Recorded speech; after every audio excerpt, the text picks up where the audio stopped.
They called it Tyros 7, population 86,421. Now a graveyard spinning in silence. At first, Earth's politicians scrambled for answers, but there was none. No declaration of war, no warnings, no demands, just slaughter, whoever ordered. The strike didn't want territory, they wanted to send a message, and we got it. But Earth doesn't play silent victim. Not anymore. The man watching the footage for the 27th time that week sat in a dark room inside a command carrier, buried deep beneath Iceland's surface. No rank on his collar, no insignia, just a name. Thorn. He didn't flinch when the images repeated. He didn't weep when the screen showed scorched bodies lined up in shattered streets. He just stared, jaw clenched tight enough to crack molars. The blood on that colony included his younger brother, a civilian tech engineer who moved to T7 to escape war. Not find it. The door behind him hissed open. A sharp voice broke the silence. Sir, they've convened the assembly. They're calling it a tragedy. They want restraint. Thorn didn't turn around. Restraint. They butchered children, Commander.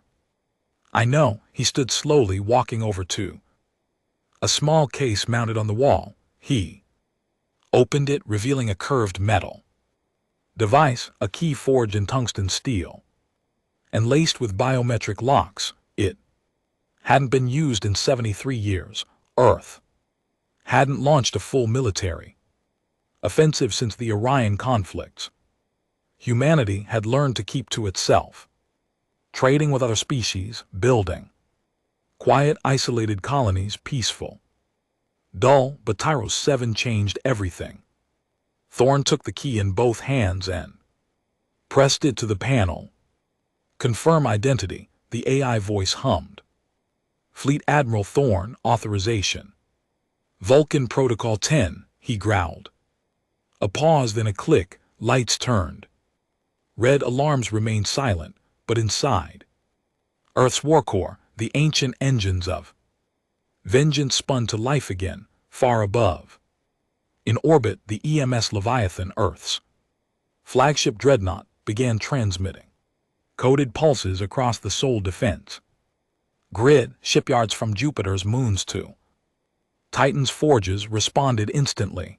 The order was simple: activate the fleet. Within hours, production lines started rolling, dormant for decades. Cryova were opened, generals pulled from retirement, some too old to walk but all willing to fight. Earth's old war machine, scarred and feared, had been waiting for something like this. By the end of the second day, 312 dreadnoughts had already left Earth orbit. Their destination, the Dryan expanse. Their message, vengeance. But Earth wasn't just sending ships, no. This time it was sending a legacy, a reminder. Thorn stood in front of the Leviathan's core deck, staring at the star map lighting up with enemy territories. We don't know which species hit us. His tactical officer muttered, we don't even know if it was official military or rogue mercs. Thorn's gaze didn't waver. I don't care, he replied. They flew ships, they carried weapons, they made a choice.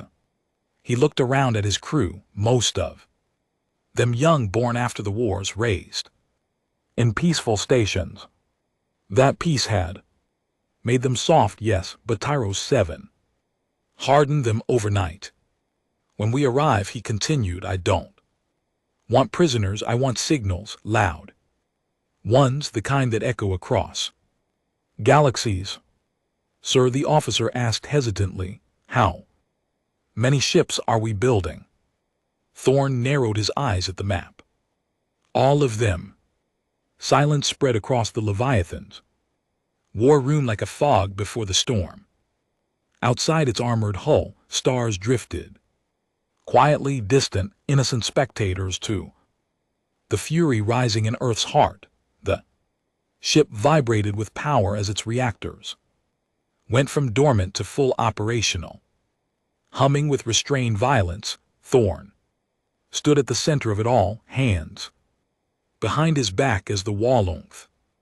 Holograms lit up with the latest fleet.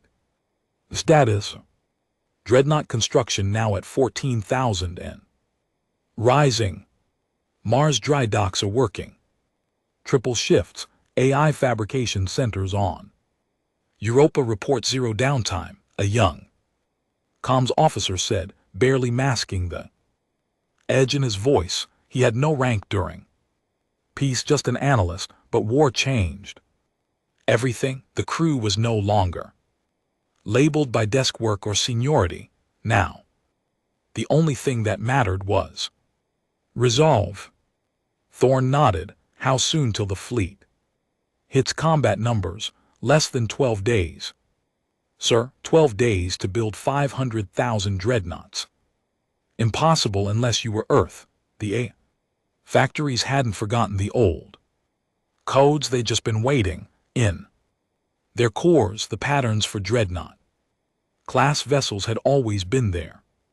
Frozen, encrypted, guarded from bureaucratic hands. Earth had feared what might happen if those blueprints ever fell into the wrong hands. Now they were in the right ones. On day 5, the Leviathan reached the Dryan expanse. The closer they got to T-07, the worse it smelled, even in space. Not literal scent, but the kind of silence that carried weight. Radiostatic filled the void. No civilian chatter, no merchant signals, no survivors, just echoes bouncing off burnt rock. They'd cleaned it. Whoever hit the colony didn't just burn it, they sterilized it. Every relay destroyed, every sensor gutted, orbiting satellites vaporized in tight, precise lines. Someone had experience and they wanted to hide something. The Leviathan sent out its first scouting wing, 2 heavy corvettes, and a stealth drone grid. It took 5 hours before a corvette, the Eagle's wrath, pinged something unusual. Radiation signature beneath Tyro 7's crust. Not natural, not Terran tech. Thorn watched from orbit as the corvette drilled down with its plasma cutters. Slowly, cautiously, it melted through layers of shattered bedrock. Then they saw it. Beneath the surface was a massive underground facility, half collapsed, partially shielded. Whoever the attackers were, they hadn't built this, they'd found it. Get me eyes inside, Thorn ordered. The drone footage came in dirty, glitching. But the shapes were clear, weapons not Terran, not from any known registered race. Pulsed cannons with spiral cores. Plasma forges the size of dropships. One vault, still intact, was filled with humanoid shells, biomechs, vessels meant to carry non-organic pilots. Jesus, muttered one of the engineers, watching the feed. This isn't just a hit. This was a goddamn cover-up. Thorn leaned forward, repped the heat map. The AI complied. Heat signatures spiked. Inside the facility, 89 life forms. Faint but moving, they weren't dead. They were hiding. 6 hours later, a shock team deployed from the Leviathan, 50 men in sealed exo-suits descended into the ruin, flanked by 2 Goliath walkers. Their orders: no survivors unless interrogatable, no mercy unless deserved. The entrance was tight, dark, and laced with sharp ridges that screamed alien design. As they moved deeper, the air turned viscous, thick with electric static. A soldier named Harden led point. His voice crackled through the comms. Movement, corridor 6. Target appears insectoid, 1 meter tall, fast, not engaging. Pursue, the lieutenant barked. Harden and his team moved fast. Too fast. Within seconds, the corridor lit up with blue plasma arcs. Screams followed. By the time the walkers arrived, 3 soldiers were down, Harden's vitals flatlined on the HUD. They returned fire, vaporizing a pack of spindly, multi-limbed creatures in seconds. 1 survivor was dragged back to the surface. The thing writhed in its restraints, a skeletal figure with stretched skin and blackened eyes. Somewhere between flesh and machine, its voice wasn't vocal, it transmitted pure, cold digital signal. Thorn stood over it in the interrogation chamber. "Why, Tyro?" he asked flatly. The thing twitched. Corruption silenced, it replied, voice a crackle of feedback. "Experiment should not exist." "Who gave the order to strike?" Thorn demanded. The creature spat oil and static. "No order. Cleansing." Thorn's face remained unreadable. He turned away. "Seal the chamber." The guards obeyed. The thing began screeching in garbled binary. Then the door locked shut, and Thorn flooded it with antimatter gas. No trial, no hesitation. By day 7, Earth's fleet had grown tenfold, from Luna to Neptune's ice rings. Dreadnoughts rolled off assembly lines. Every ship carried a name etched in titanium across the hull. Cities that fell, colonies lost, heroes buried without honors. They were not just ships, they were gravestones with engines. Thorn's personal command ship, a newly forged behemoth named the EMS Retribution, stood at the head of the formation. Unlike Leviathan, Retribution didn't carry diplomats or scientists. It was designed for war, nothing more. Inside its briefing chamber, Earth's top military minds gathered. Admiral Boone, scarred from the Orion skirmishes, leaned forward. "We found traces of particle residue matching old coalition weapons." General Mira, old, sharp, and merciless, snorted. "Coalition denied involvement in T7. They issued condolences. They're playing politics." Boone stared at the report. "But if they knew something was buried under T7, then they allowed the slaughter." Thorn finished. His voice dropped. "Or ordered it." Silence filled the room. A line had been crossed. If the coalition or any species within it sanctioned the cleansing of a human colony to hide secrets, then treaties were meaningless. There was no court to appeal to, no negotiation left to be made, only war. Day 10, scouts reached a nearby coalition outpost, Sarah Prime, located in a dense asteroid field, neutral zone supposedly, but the moment Earth's advance fleet came within scanning range, they were fired upon. No warnings, no hails, just plasma and rail gunfire. Earth responded in kind. Battle lasted 6 minutes. Seraph Prime was erased. Of Earth's ships, 3 were damaged, no casualties. Of the outpost, nothing remained but a floating memorial of glowing debris. Thorn watched from the Retribution's bridge, unmoved. "They shot first," one officer whispered. "No," Thorn corrected. "Tyro 7 was first. This was just payback." He turned to the navigation AI. "Plot a course to the Council Core." There was hesitation. The Council Core wasn't a military base. It was a political sanctuary, a meeting ground where all species gathered, protected by ancient codes of neutrality. No one had ever attacked it in history. "Confirmed target?" the AI asked. "Confirmed," Thorn said. A pause. "Firing upon the Council Core may result in universal war." Thorn's jaw tightened. "It already has." By the end of day 12, Earth's fleet reached full power, 500,000 dreadnoughts, each one a fortress bristling with killer weaponry, crewed by millions of soldiers, ex-marines, rogue pilots, co-pilots in every fighter Earth could spare. A final broadcast was prepared. Thorn stood before the fleet, broadcasting on all open channels across the galaxy. "This is Fleet Admiral Thorn of the Earth Defense Command." He didn't shout, he didn't rant. His voice was calm, controlled, cold. 16 days ago, the human colony of T7 was burned to the ground. No warning, no survivors, no claim of responsibility. He paused. Earth asked for answers, none came. We found only silence and deceit. We discovered black sites buried beneath our soil, facilities never meant to be seen. His eyes narrowed. You covered your tracks with fire and screams.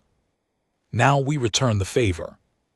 He stepped back. All Earth forces are hereby released from all peacetime restrictions. Targets are no longer limited to military installations. Any world harboring knowledge or sheltering those behind T7 will be treated as complicit. Thorn stared straight into the lens. We are not asking for justice, we are taking it. He ended the broadcast, and across space the 500,000 dreadnoughts began to move, not as soldiers but as executioners. They thought Earth would blink. They thought the speeches were just threats. Bark without bite. The Galactic Council had seen countless outraged species before. Protesters, ambassadors wait, ethics charters, and empty ultimatums.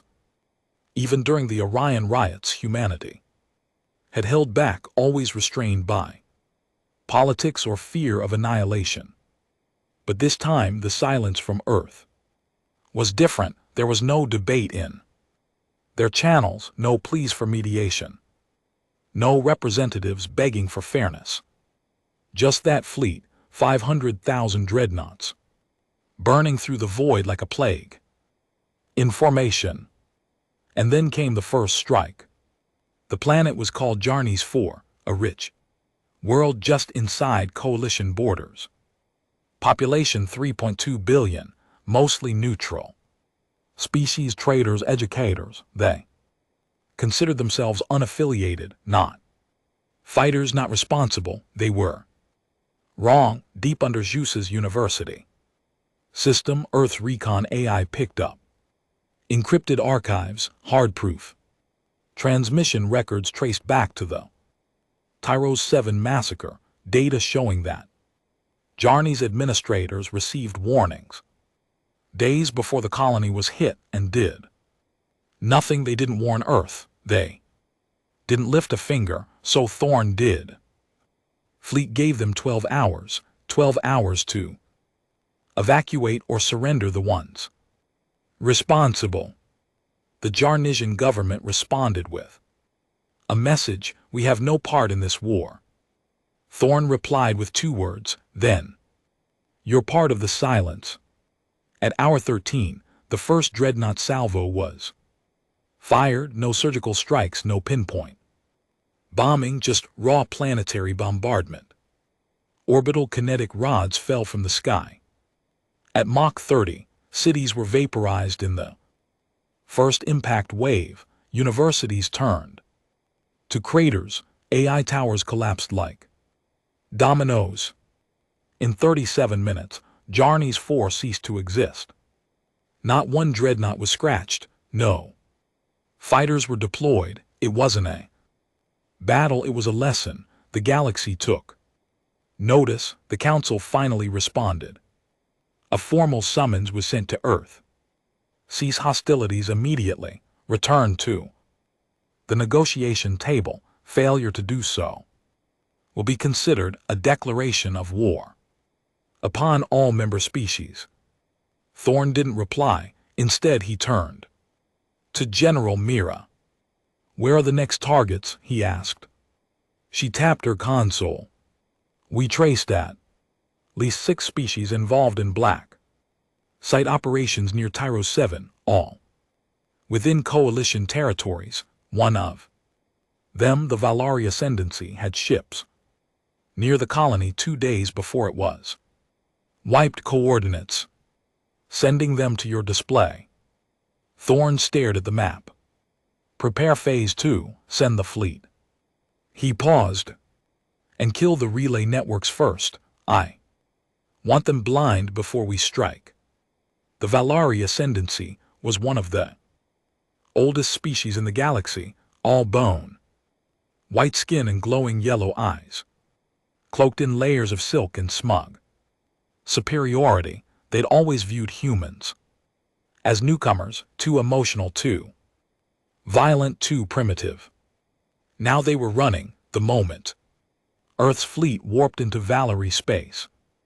The Ascendancy activated their planetary shields and began scrambling civilian evac ships. Their grand halls of learning, once filled with philosophical debate about lesser species, turned into bunkers overnight.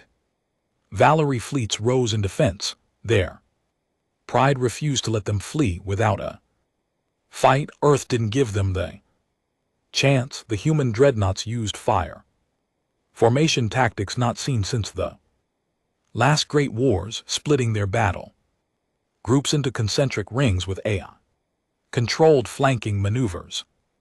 The result, brutality. Valari ships were sleek, fast, and beautiful, but fragile. Their shielding couldn't handle Earth's hyperkinetic slugs and smart mines. Their plasma beams couldn't pierce dreadnought armor reinforced with neutron-forged alloys. In just 3 hours, the Ascendancy lost 82% of its fleet. Valari Command sent one final plea. "We surrender. Cease fire." Thorn replied, "Surrender implies honor. You burn civilians. No honor left." Then he gave the order, "Glass it." Bombardment that followed was unlike anything the galaxy had ever witnessed. Not even during the Trian massacres or the Quasar Wars had a planet been hit with full force orbital saturation. Not 1 or 2, but over 5,000 dreadnoughts rained hell upon Valor Prime, the Ascendi's capital world. The planet's crust cracked, its oceans boiled, and when it was over, a once proud civilization had been reduced to ash and regret. Inside the Retribution's war chamber, Thorn watched the after-action reports roll in. 7 worlds in 8 days, Mira said. Quietly, "We've killed over 11 billion. Thorn said nothing. She added some. "We'll call this genocide." His eyes met hers, calm, cold. "It's not genocide when they had a choice," he said. "They chose silence. They chose cover-ups. They chose to stand next to monsters. But there were innocents. There were innocents on T7 too." "Silence. You still feel anything, Admiral?" she asked after a pause. "Guilt. Doubt." Thorn didn't answer right away. He reached into his coat pocket and pulled out a small item, a worn-out necklace. Just a piece of bent metal on a chain. Nothing fancy, nothing expensive. He ran his thumb over the engraving on it. "To my big brother. I'll be watching the stars." It was all they recovered of his brother's body. "I feel one thing," Thorn finally said. "What's that?" Clarity. But not everyone on Earth agreed. Back home, protests began to rise. Journalists and dissidents questioned the scale of the retaliation. Public channels filled with whispers, "Are we becoming the monsters? How many more must die for vengeance? Is this still justice, or is it madness?" Thorn didn't care. He wasn't fighting For politics, he wasn't trying to look moral. This wasn't about optics, it was about a line that was crossed in a galaxy that believed humanity would stay leashed. He'd already made the decision. Earth would rather burn the stars than kneel again. On day 17, a captured coalition frigate leaked critical information under interrogation. Its pilot, a reptilian mercenary with a forked tongue and 5 war tattoos, confessed what many had suspected. The massacre of Tyros 7 had been a test, not a random strike, not a mistake. A secret council within the coalition made up of elite species had authorized an experimental purge to gauge humanity's reaction to controlled suppression. They believed Earth had grown soft, too peaceful, too content. They wanted to remind humans of their place. Instead, they triggered a war they couldn't contain. Thorn stood before the high command, report in hand. Let's make one thing clear, he said. This isn't revenge anymore. He looked at the map, which now displayed hundreds of worlds across coalition territory. This is extermination.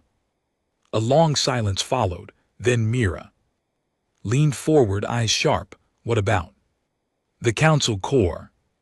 Thorn didn't flinch. We save it for last. By day 20, the galaxy was in full collapse. Supply lines shattered. Allies turned on each other. Some species declared neutrality, begging Earth not to fire. Others offered tribute, even weapon stockpiles just to be spared. Earth accepted none of it. One by one, systems fell, spaceports burned, orbital rings cracked. The coalition was no longer a ruling body. It was a crumbling corpse. But with every victory, Thorn grew colder. Sleep eluded him. Memories of his brother's laugh echoed in the corners of his mind, now distorted, twisted by screams, fire, and broken bones. He began to avoid mirrors. He didn't like the man looking back. Then something changed.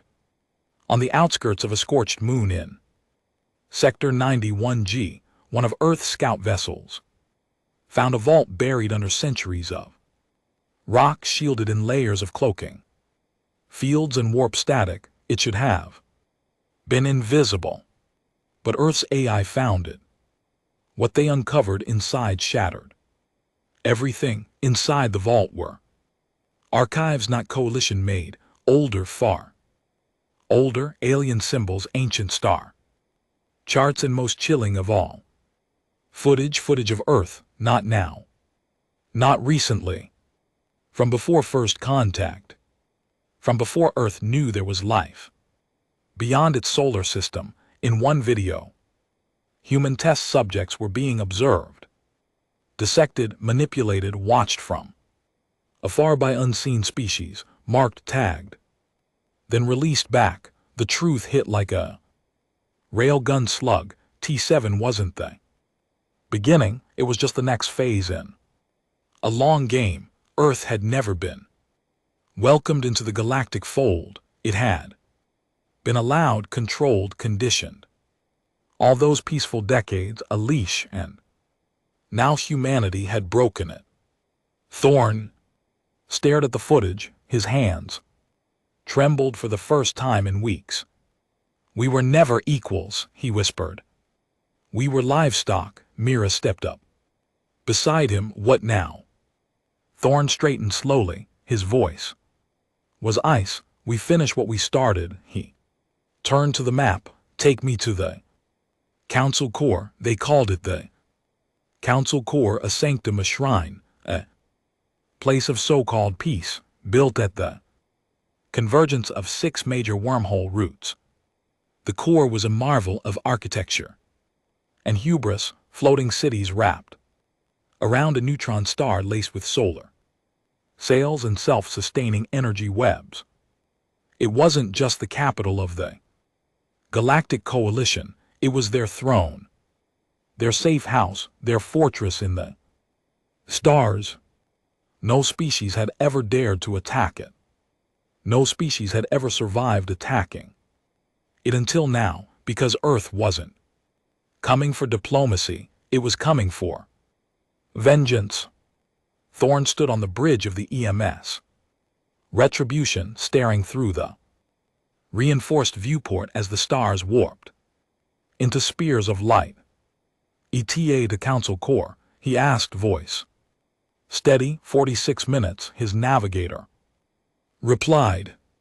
Behind him, the fleet moved like a metal ocean, 500,000 dreadnoughts escorted by a swarm of AI-controlled frigates, cruisers, destroyers, and autonomous artillery carriers. Each ship carried its own gravity field, its own power grid, its own ecosystem.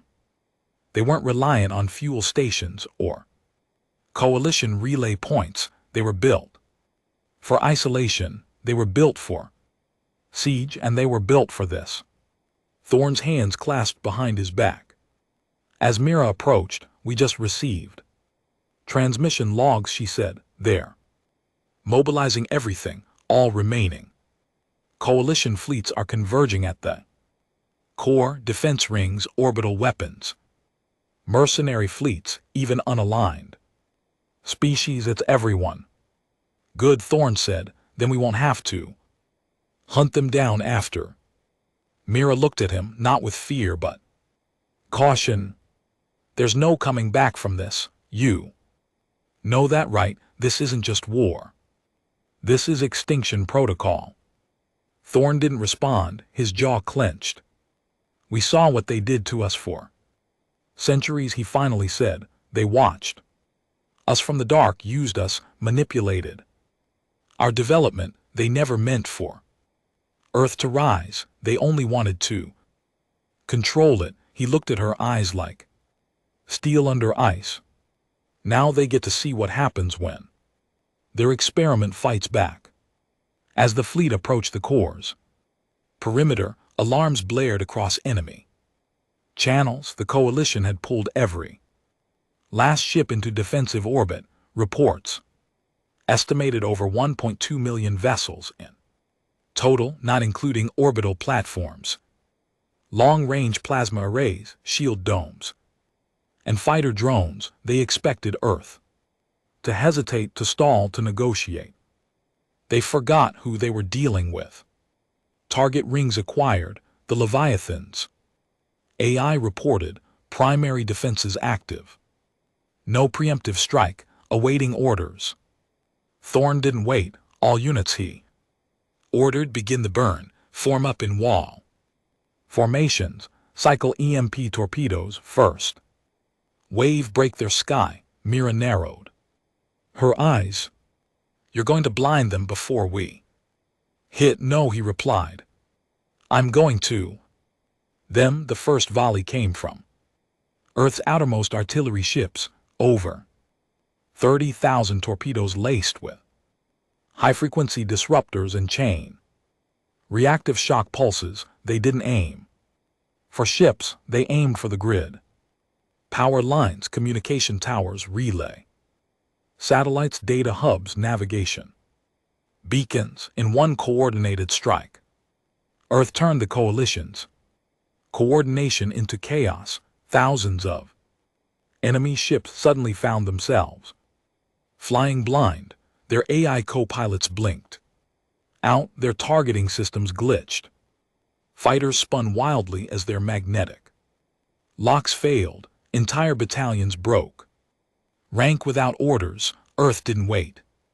It swarmed, wave after wave of dreadnoughts slammed into enemy formations, each one fired with brutal precision. No fancy dog fights, no cinematic spins, just relentless crushing volleys. Coalition ships were elegant, fast, nimble, but Earth's vessels didn't care about style. They cared about destruction.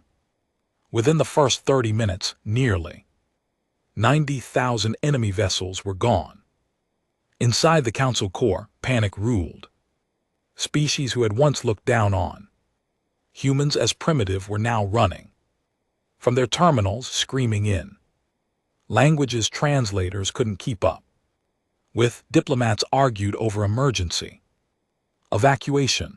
Governors begged the mainframe to reroute power to shields. The central command tower, a spiraling structure of obsidian glass, trembled under shock waves as Earth's weapons pounded the outer rings. In the deepest level of the tower sat the inner circle, 12 beings representing the founding races of the coalition. They were ancient, arrogant, and now terrified. "This is madness," one of them hissed, its mouth quivering. "They're animals." "Brutes, no," another muttered. "They're free, back on the retribution." Thorn watched the battle unfold like a surgeon over a cadaver.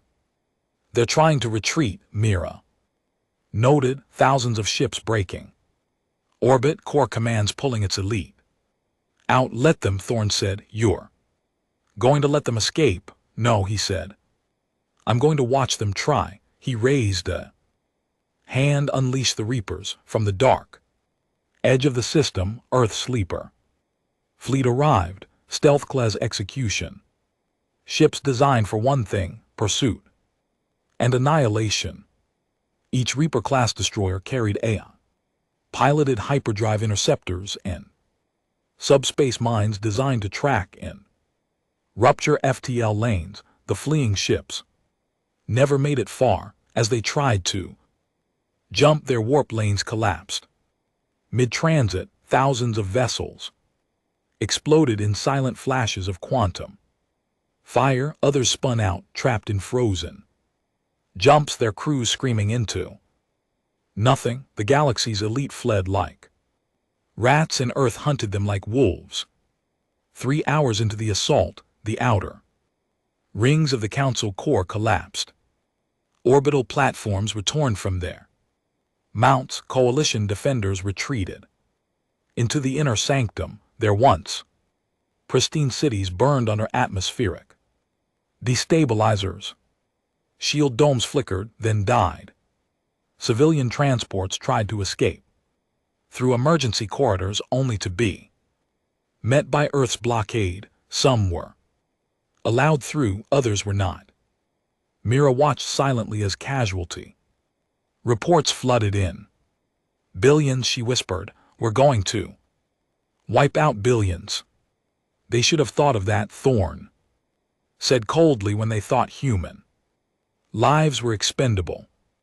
But some of them didn't know, just like the kids on T7 didn't know what was coming." His voice sharpened. "They didn't get second chances. Why should anyone else?" She said nothing because there was nothing left to say. Finally, the retribution broke into the core's upper atmosphere. Its cannons rotated toward the obsidian command tower. Thorn walked to the control platform. "Bring the spire down," he said. But the weapons officer hesitated. "They've just signaled. The inner circle is offering terms: full surrender, amnesty, resource tribute, weapons decommissioning. They're offering everything." Thorn's eyes narrowed. "Did they offer anything before T7 burned?" "No, sir." "Then let's give them the same courtesy." The order was given. The sky lit up as the retribution fired all 6C cannons into the heart of the core. The tower exploded in a bloom of white fire, debris scattering across the ruined sky like shattered bone. And just like that, the Galactic Council fell. After the assault, silence filled the system. The only sounds were the low hum of Dreadnought engines and the distant crackle of cooling wreckage. No more enemy fleets. No more diplomacy. No more games. Earth had won. But victory came with a cost. As Thorn stepped onto the platform overlooking the wreckage of the core, a young officer approached, eyes wide, voice shaking. Sir, there's something else. What is it? After the spire fell, we found a deep core vault sealed beneath the council tower, protected by layers of encryption. Took the AI 3 hours to break in, and the officer swallowed hard. It wasn't a war room, it was a control chamber. Thorn frowned. For what? The officer handed him a data chip. For us. Thorn inserted it into his visor. Footage played: cages, labs, autopsy tables, human test subjects screaming. Behind force fields, generations of them, some from early contact eras, some from now. They hadn't just watched Earth from afar. They'd been harvesting from it, kidnapping, experimenting, rewriting DNA, trying to build a human counter species, something that looked human but wasn't, programmable, obedient, a fail safe. Thorn's hands curled into fists. How many knew? He asked. The officer hesitated. Everyone, he said. Inner circle, the major species, the neutral ones too. It's all logged. Decades of it. Thorn stared at the ruined sky. No tears, no screams, just a whisper. They wanted control. Now they get a reminder. He turned away. We're not just another species. He walked back toward the bridge. We're the end of the leash. Earth didn't just win the war, it burned the page the galaxy had written for it. The survivors would tell stories of dreadnoughts that blocked out the sun, of humans who didn't negotiate, didn't retreat, didn't apologize, of a species that rose from genocide and answered with extinction. They'd remember Thorn's face. They'd remember Tyro's 7, and above all, they'd remember that Earth only asked once. Galaxy lay in ruins. The Council core no longer spun with its artificial rings or broadcast its arrogant laws across the starways, where once diplomats and rulers from 100 species debated peace and dominance. Now there was only silence, ash, and the drifting wreckage of what used to be order. For the first time in 1,000 years, there was no galactic government, and Earth stood alone, victorious, unchallenged, feared. But victory didn't feel like glory anymore. It felt like weight. On the observation deck of the Retribution, Admiral Thorn stood with arms crossed, staring at the void where the Council core used to be. Shattered rings still drifted lazily around the neutron star, glowing dimly in the shadow of Earth's dreadnoughts. His reflection in the glass didn't look like a man who had won. He looked like a ghost that refused to lie down. General Mira stood beside him. Neither of them had spoken in 10 minutes, not since the last reports came in, not since the silence from Earth grew louder than the screams from the stars. The colonies are uneasy, she said. Finally, even the loyal ones. Thorn said nothing. They're seeing the footage, not just the black sites, but journeys for Valerie, the executions, the children. They saw our children first, he said. I know, she replied quietly, but they didn't want this much fire. They wanted revenge. Yes, but you gave them dominance.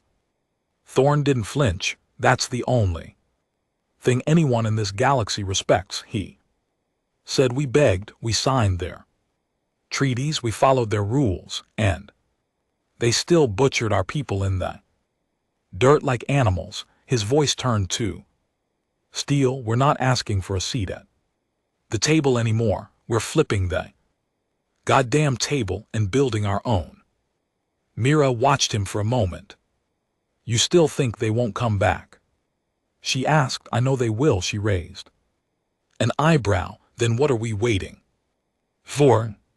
He turned to her. The next enemy won't come from above. What do you mean? He pulled up a map, not of coalition space, but Earth's colonies, red markers dotted. The screen, Mira frowned. Internal. Power vacuums, Thorn said, governors. Declaring themselves independent. Colonies demanding full autonomy now. That Earth holds the whip, even elements. Inside the fleet, rogue captains. Mercenary defectors, AIs gone silent. After Corofal, it's starting. She stiffened. A rebellion. Not yet, he said, but soon. Mira let out a slow breath. We wiped out 1,000 years of galactic structure in less than a month, and now the pieces are turning on us. Thorn nodded, because everyone's waiting for the same thing. And what's that? He stared at the blinking lights. For me to die. Earth itself had changed. From orbit it looked the same, green, blue, alive, but the soul of it had shifted. Massive banners flew over its mega cities, bearing the names of lost colonies. The old Earth Parliament had been dissolved, replaced by the Terran Dominion Command. Military tribunals handled justice. Civil liberties were narrowed. In the name of galactic security, there were no more elections, there were only orders. And though the people cheered at first, drunk on the sweet taste of vengeance, that pride began to curdle.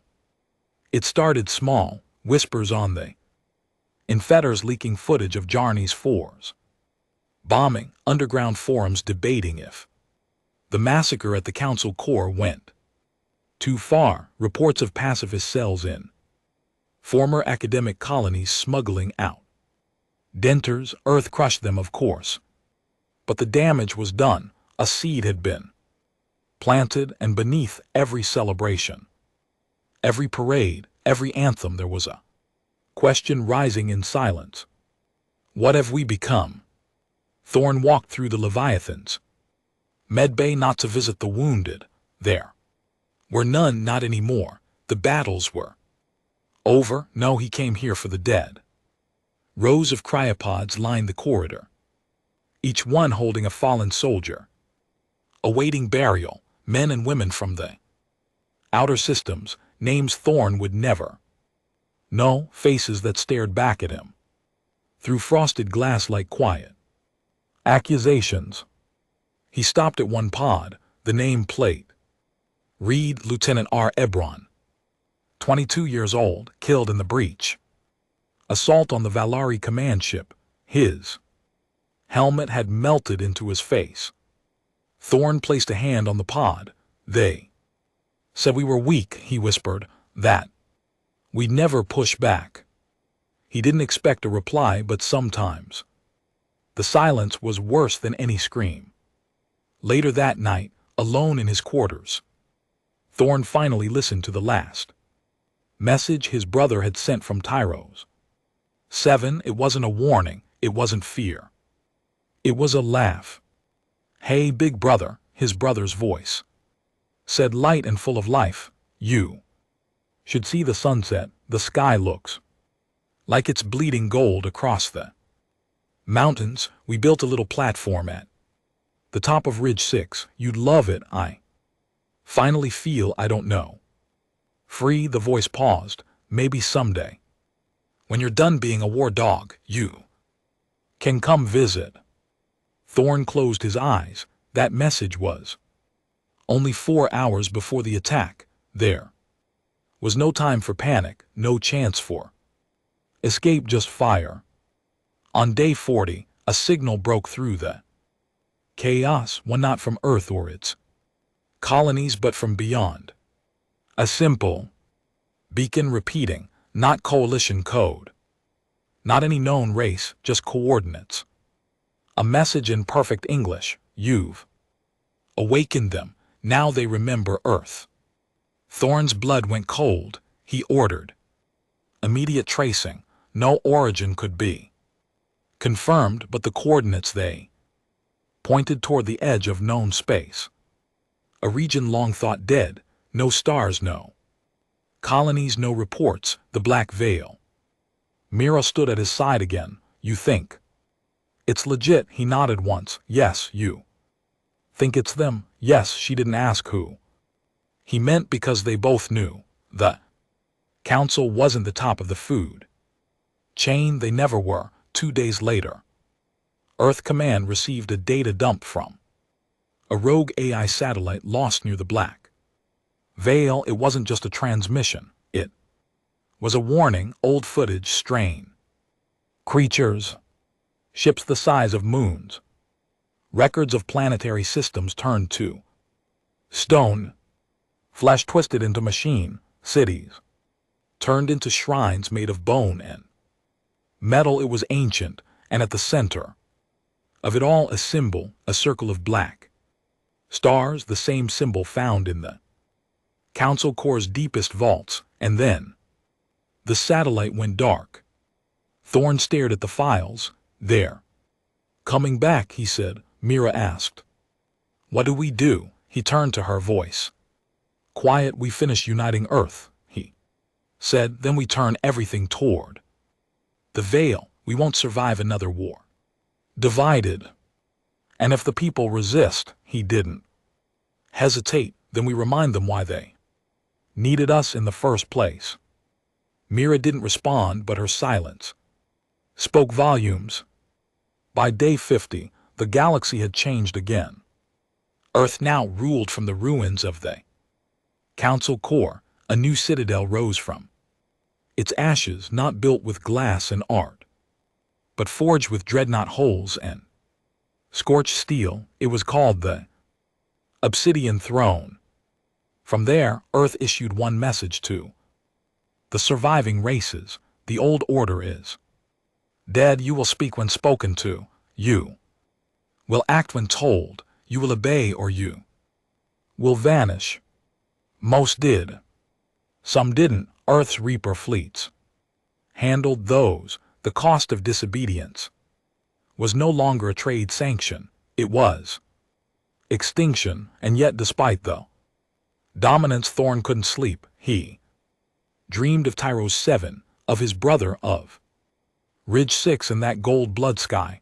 But in the dream, it wasn't the colony he saw burning anymore.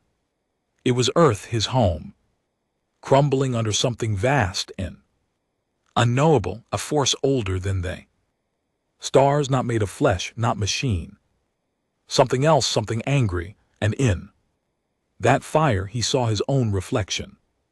Smiling, he woke up shaking, not in fear and understanding. The galaxy had made Earth into a monster, but they had forgotten something critical. Monsters have no masters, and the worst ones, they never die quietly. There was a time when the galaxy thought it understood war, before Earth, before Tyros 7, before the silence of diplomacy shattered under the weight of 500,000 dreadnoughts. But now even the stars seemed quieter, as if the void itself was waiting, not for peace, but for what came after. Admiral Thorn didn't trust the quiet. He sat in his private quarters aboard the Obsidian Throne, staring at a small black object no larger than his fist. Signal core cracked down the middle, humming with an energy that should not have existed in this part of space. It had been recovered from the rogue beacon near the Black Veil, Earth's top. Engineers couldn't identify the alloy. It wasn't nano metal, it wasn't even matter in the way they understood it. And yet it pulsed with rhythm, with purpose, not a message, not a trap, a heartbeat. Admiral, Mira's voice came through the intercom. The council you requested is ready. Thorn didn't reply immediately. He took one last look at the artifact, then slid it into a containment vault, locked with his own DNA. On my way, he said when he entered the war chamber. Every major faction commander stood around the circular table, hardened men and women who'd led the Dominion's conquests through 20 Systems, General Mira, Fleet Commander. Sharp, Director Alden of the Earthoi. Integration Corps, and 12 new colonial. Leaders unelected placed, controlled. A room full of killers. Thorne stood at the head of the table. Silent, letting the tension build. What you're about to see, he said, slowly does not leave this room. He gestured to the display, Mira. Uploaded the visuals, first satellite. Images, unknown ship fragments floating. At the edge of the black veil, they made no sense, non-Euclidean shapes. Impossible angles, structures that bent. Light around them like shadows had mass. Then came the audio. Static, then voices layered atop one. Another, ancient, whispering in. Languages never spoken by any known species. Sometimes it sounded like screaming, sometimes like prayer. Thorne spoke over the footage. This was taken from a deep core monitoring array 20 light-years beyond. Coalition space, it went silent too. Weeks ago. Commander Sharp squinted. What the hell are we looking at? Proof, Thorne said, that we were never at the top. Director Alden frowned. You believe this is connected to the old vaults, the experimental tech we uncovered? Thorne nodded. The vaults were monitoring posts, not research centers. They were tracking them. Who are they? Thorne looked at each of them, then finally said the name he had only said once before. The architects. No one spoke. He continued, we thought the coalition built the galaxies. Borders, the trade lanes, the wormhole.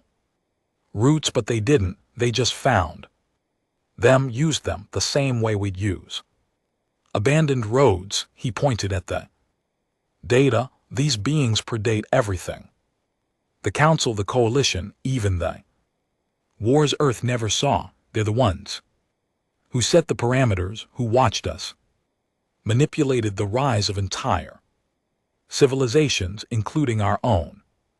Mira leaned forward. Why now? Because we shattered the script, Thorne said. We weren't supposed to push back. We weren't supposed to win. When we burned the Council, we sent a signal. He looked up at the others, and now they're coming. Earth's orbital defenses were the most advanced in known space. 15 planetary rings, 50,000 anti-ship batteries, hundreds of dreadnoughts stationed in rotating patrol, a fleet built to kill empires, and yet every security AI had begun flagging the same warning. Unidentified gravitational distortions. Detected source unknown, trajectory. Sol system inner vector. At first it was brushed off, asteroid. Belt shifting dark matter flux, the usual. Then the stars started disappearing, literally black holes. Number, there was no gravitational lensing, no radiation trails, no predictable behavior, just darkness. Moving and approaching. On day 62, a massive flash lit up the system's edge. It wasn't an explosion, it was a rival. An object the size of a small moon appeared on the fringe of human territory, not through a jump gate, not with FTL drives. It just was like it had always been there. The Dominion named it Obelisk 1. It didn't respond to hails, didn't move, didn't scan, didn't speak. It simply existed. Then Earth's orbital stations began to malfunction, not from attack, not from viruses, from overload. The data streams pouring from Obelisk 1 weren't signals, they were thoughts. Raw, incomprehensible information. Terran AIS went insane. Some self-terminated, others began broadcasting nonsensical warnings. We were the clay, they will return the flesh to the forge. You broke the garden. Even Earth's strongest cognitive AI HALYX7 locked itself in a loop. One line repeated 16,000 times, there. Waking up what we buried. Thorn gathered the command council. Again, this time the tension was fear. Sharp slammed his fist into the table. We just wiped out the most powerful empire in the galaxy, and now you're telling me we're not ready for what's next? Thorn didn't flinch. We're not. Alden's voice was tight. How much time do we have? Thorn didn't answer, because the answer was already on every screen in the room. Obelisk 2 had arrived, then 3, then 4. Within 48 hours 9 more appeared, each one in a different sector of Terran space. Unmoving, silent, watching. You think this is a countdown? Mira asked. I think it's a choice, Thorn said. They're not attacking, not yet. They're seeing what we'll do, and what if we do nothing? Someone asked. Thorn looked out the window. Then we go extinct. But Earth didn't kneel. It never had. On day 68, the Dominion launched Operation Forge Fire, a coordinated offensive meant to probe, test, and if possible, destroy the Obelisks. 12 dreadnoughts engaged the closest one in Alpha Sector. Their weapons did nothing. Not even a scratch, not even a reaction. Until one dreadnought drifted too close, and then it vanished. No explosion, no wreckage, no distress call, just gone. Forge of Fire was terminated immediately. Thorn stood in the command hall facing dozens of monitors. He had never looked older. What the hell are they? Mira whispered. Thorn's voice was raw. They're reminders of what? That we were never gods. Late that night, Thorn returned to the containment vault. He opened the case with the black artifact, the one still pulsing. He stared at it for a long time, then did something he hadn't done since the war began. He prayed not to a god, but to the memory of his brother. I'm sorry, he muttered. I tried to protect them. I tried to make them afraid of us. I thought if they feared us, no one would ever hurt us again. Artifact pulsed brighter. Thorn leaned in. Tell me what you are. And for the first time, it whispered back. The whisper wasn't sound. It wasn't even language. It was a thought. A memory not his own. When Thorn touched the artifact, the world slipped sideways, not violently, not with chaos, but in silence. He wasn't in the vault anymore. He wasn't anywhere. It was darkness. Endless, cold, quiet, and then stars. But not like the ones he knew. They pulsed in patterns, formations, not random but structured, artificial, like someone or something had designed the sky like a blueprint. We are the origin. You are the fracture. The voice wasn't a voice at all. It bypassed hearing. It bypassed logic. It arrived fully formed inside his mind, like a memory, long buried, only now remembered. He couldn't move, couldn't breathe. He didn't need to. We planted the seed in your world when it was ash, before your kind could walk. We mapped your growth. Images flashed through him, not before his eyes, but through him. Primitive earth, fire, mountains cracking open, black machines descending from the clouds, embedding long stalks into the crust. You were not meant to awaken. Your flame burns too hot. And then came the final image.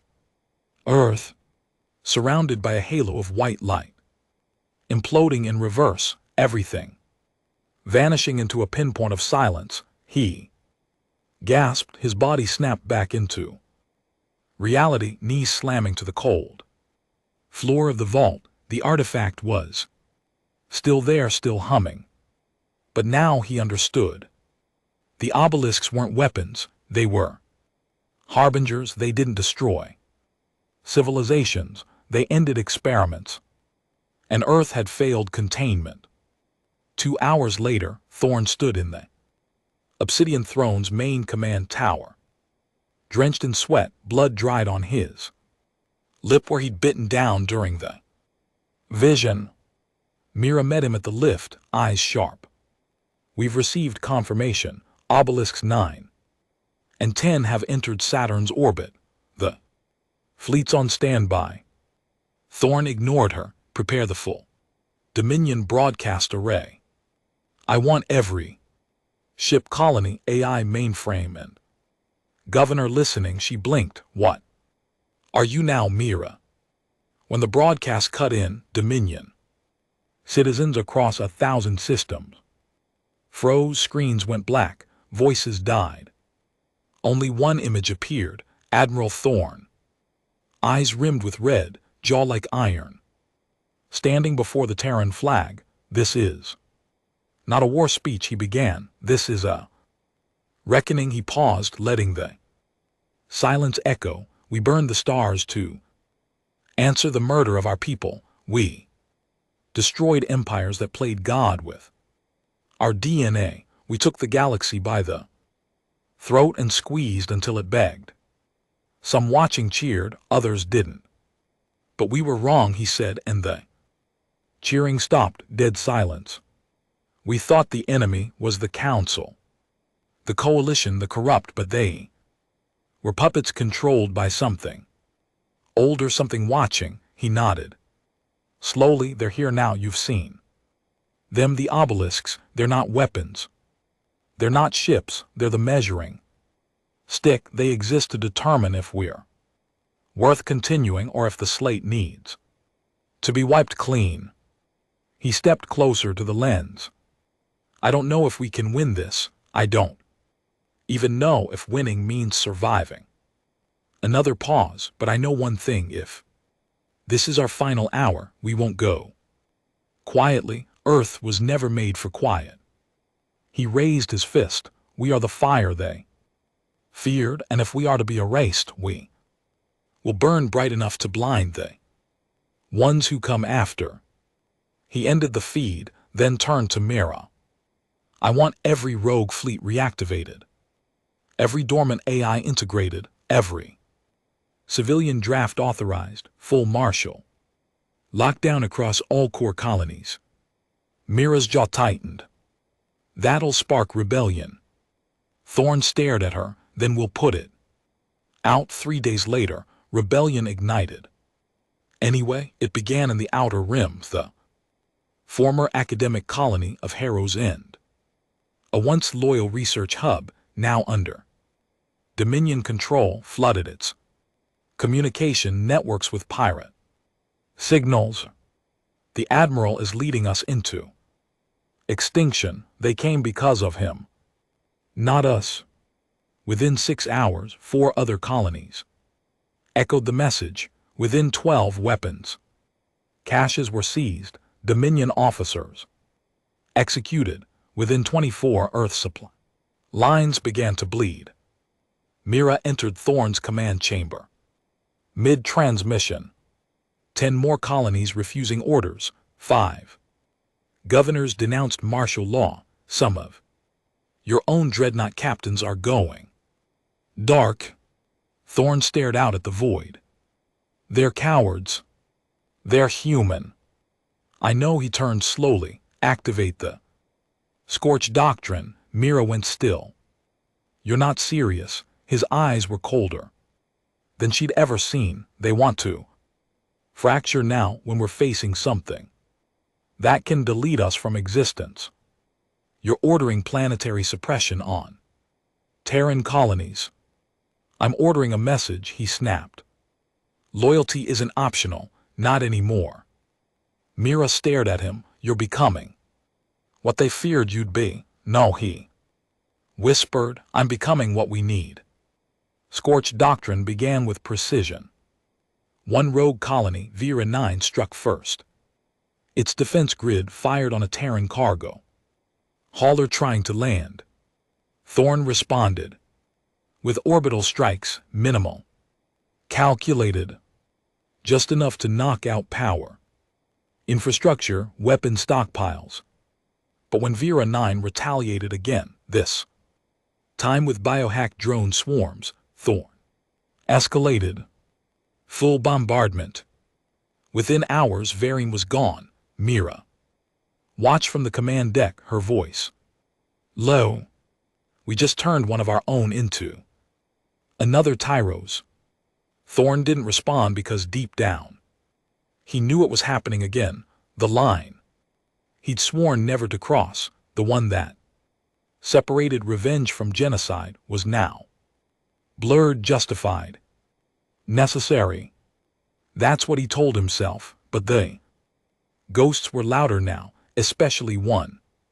His brother in dreams, not screaming, just disappointed. On day 75, Earth's AI core detected something impossible.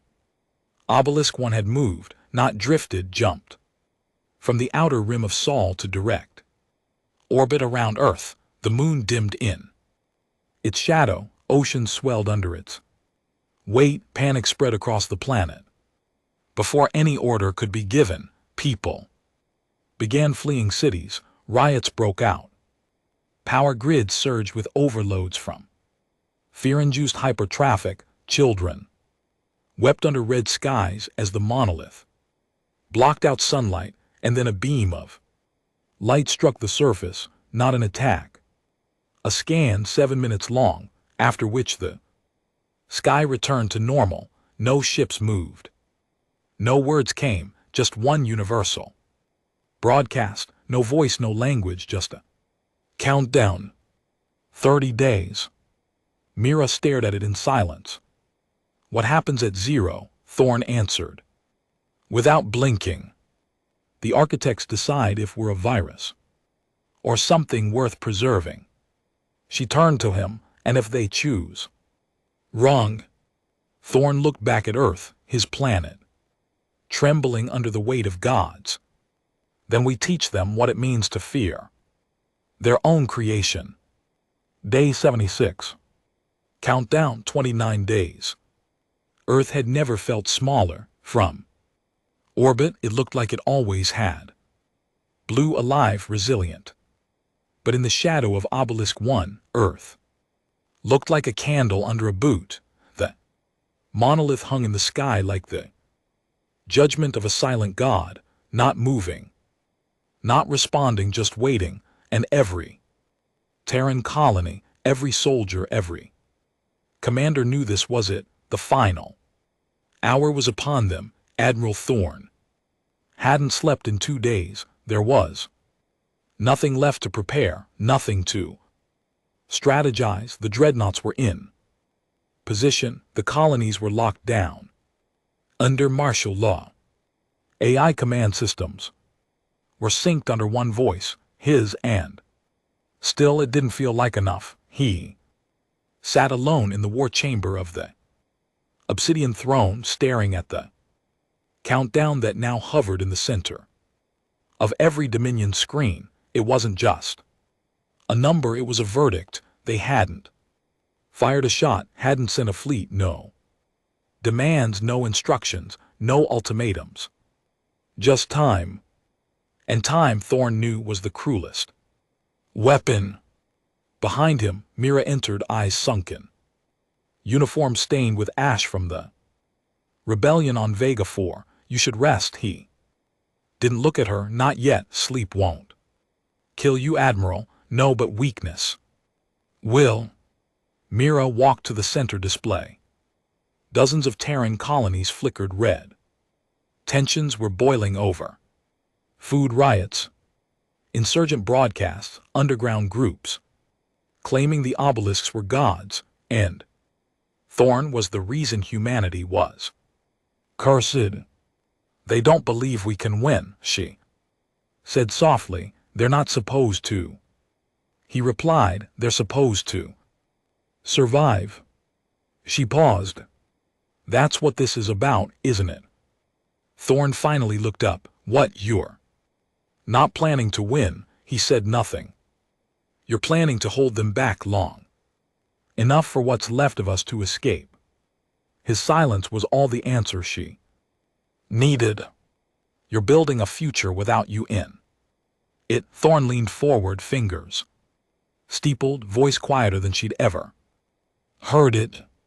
They're not enemies, Mira, not in the way we understand it. The architects don't conquer, they erase. They cleanse. Timelines, realities, civilizations that don't fit like viruses. He nodded. They don't care about borders or weapons. They don't even hate us. We're a failed equation, so why haven't they done it yet? Because somewhere inside their code there's still a protocol. Observation, evaluation, a test. Thorn nodded. And we've got 29 days to pass it. Mira stepped closer. Then what do we do? Admiral. His jaw tightened.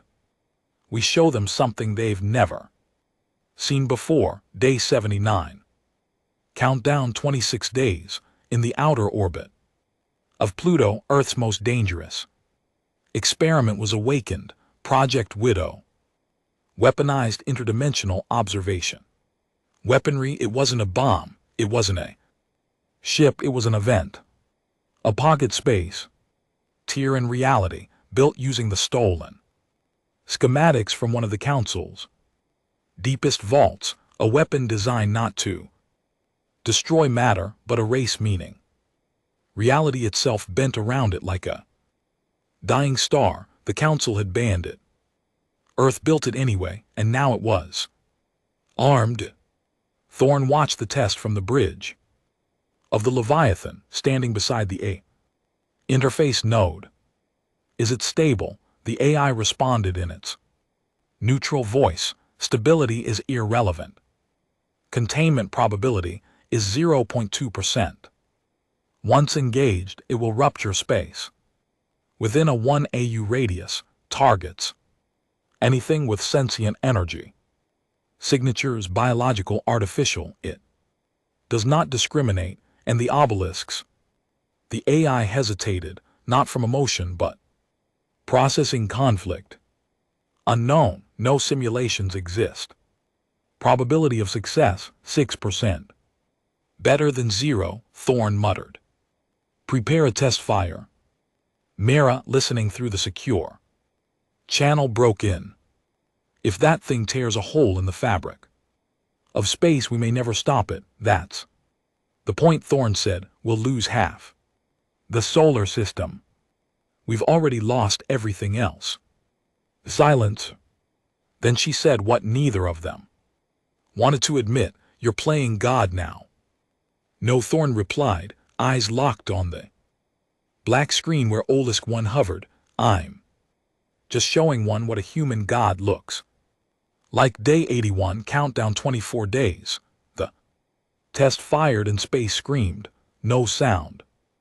No shock wave, just a folding like the universe had crumpled around a single invisible fist. Particles evaporated. Mid-flight, satellites disappeared. Light itself bent unnaturally, then snapped back. The rupture lasted only 23 seconds, but when it ended, the far side of Pluto was gone, so was Olisk 9. Completely, no debris, no echo, no trace, just gone. The news rippled through Terran systems like wildfire. The architects could be touched, maybe not destroyed, but moved, erased, and in that truth a terrible hope bloomed. Earth might fight back after all, but Thorn knew better. They let us hit it. He told Mira that night. They needed to know what we were capable of. Now they've measured us, and they're deciding whether to double the dose or cut the infection. Day 86, countdown 19 days. Obelisk 1 finally moved. Not in orbit, but through space towards Earth, slowly, gracefully, like a judge approaching the guilty. Thorn deployed every fleet, every dreadnought, every AI controlled formation. He gave them one order: hold the line. And when Olisk 1 reached the moon's upper stratosphere, it stopped. Again, then it opened, not physically, Not with doors, it unfolded, and from it emerged a single figure, not metal, not flesh, something in between, tall, faceless, radiating pressure and understanding. All at once, it descended into Earth's orbit, passed through defense grids untouched, then it landed on Earth at the crater where Tyros 7's survivors had built their memorial. Alone, waiting, Thorn landed personally, accompanied by Mira, 2 guards, and a drone relay. He didn't take weapons. He didn't need them. The architect stood motionless, arms folded behind its back, face in ever-shifting mask of static. When Thorn stepped closer, it finally spoke, not with sound but memory. He saw Tyros 7 again, his brother's laughter, the fire, the screams, the rage, and then a new memory, not his own, the first human prototype dying in a test tube. Earth reduced to cinders, galaxies before this one, failed runs, civilizations built and unmade by the architects. He fell to one knee, gasping. Then it spoke. You are flawed, violent, divided. You are beautiful. Thorn raised his head, eyes burning. You created us just to watch us fail, to see if something imperfect could evolve into something worthy of inheritance. Thorn spat blood. You killed billions, so did you. They stood in silence. Then Thorn said something the architect didn't expect. I forgive you. The mask flickered. You wanted gods, Thorn whispered. Then look at what you made. We kill, we grieve, we build, we rage. But we feel, we hurt, we remember. He stepped forward, and we choose. The architect said nothing. Then it dissolved. Light spilled across the field like dawn. The obelisks blinked once, then vanished, all of them gone. Countdown 0. No sound, no message. Just stars and silence. Thorn stood there for a long time, then finally looked up. Was that it? Mira asked quietly. He nodded once. We passed. She looked around. At what cost? Thorn didn't answer because he knew the answer. They'd lost their innocence. They'd lost unity. They'd lost their fear of becoming the very thing they once hated, but they were still here. And for now, that was